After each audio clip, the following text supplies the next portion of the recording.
So, the question for today: what is Gunnar Myrdal's concept of soft state? Very important question, and every political science student must be able to answer it.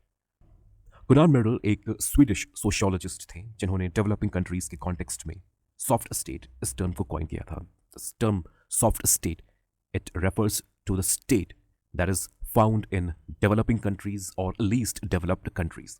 Gunnar Myrdal के according soft states वे state हैं जिन states के भीतर laws, policies, programmes या plans इन सभी चीज़ों को बनाने की क्षमता तो होती है, लेकिन अपने ही द्वारा बनाए इन लॉज, पॉलिसीज और प्रोग्राम्स को इन्फोर्स करने की, इन्हें इंप्लीमेंट करने की, इन्हें एग्जीक्यूट करने की कैपेसिटी इन स्टेट्स के भीतर नहीं होती.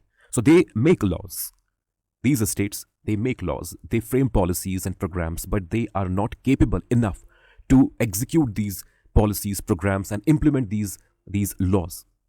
So the states which exhibit this inability, this incapacity to effectively implement the laws, policies and programs made by it, Gunnar Myrdal refers to these states as soft states.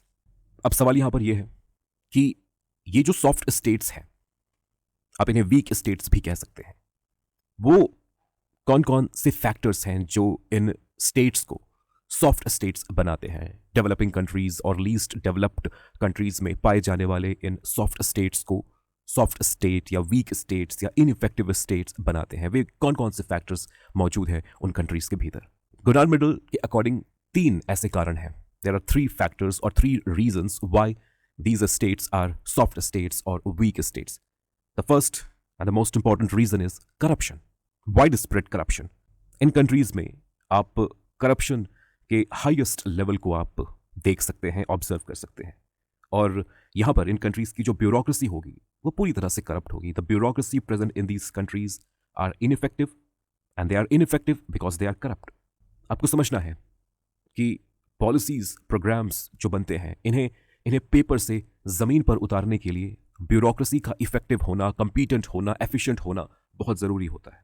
लेकिन अगर bureaucracy corrupt हो जाए, ineffective हो जाए, तो ये जितनी भी पॉलिसीज, प्रोग्राम्स और प्लान्स हैं ये सभी पेपर तक ही सीमित रहेंगे. तो इन कंट्रीज में हम देखते हैं कि करप्शन वाइड स्प्रेड है, ब्यूरोक्रेसी इनइफेक्टिव है, इनकॉम्पिटेंट है, और इसी वजह से इन कंट्रीज के भीतर अपने ही द्वारा बनाए गए लॉज और पॉलिसीज को इंप्लीमेंट और एग्जीक्यूट करने की क्षमता नहीं होती.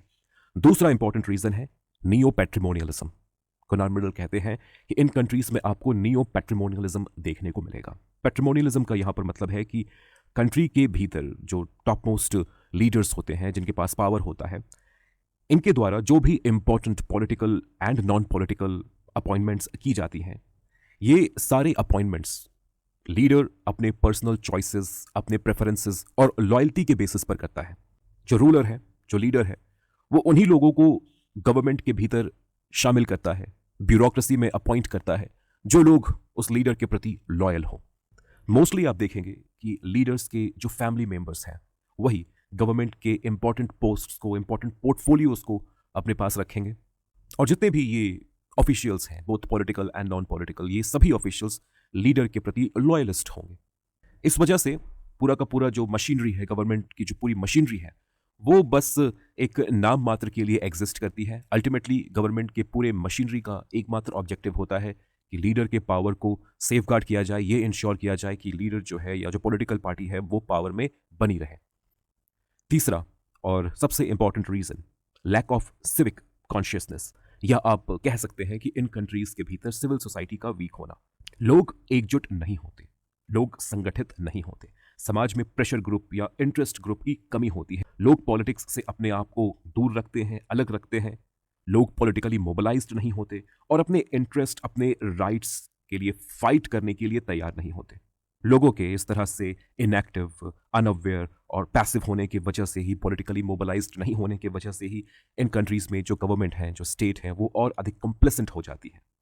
So people don't care about the state, they don't expect much from the state, and the state also considers itself to be not accountable to the public, not obliged to work for the public, for the common masses.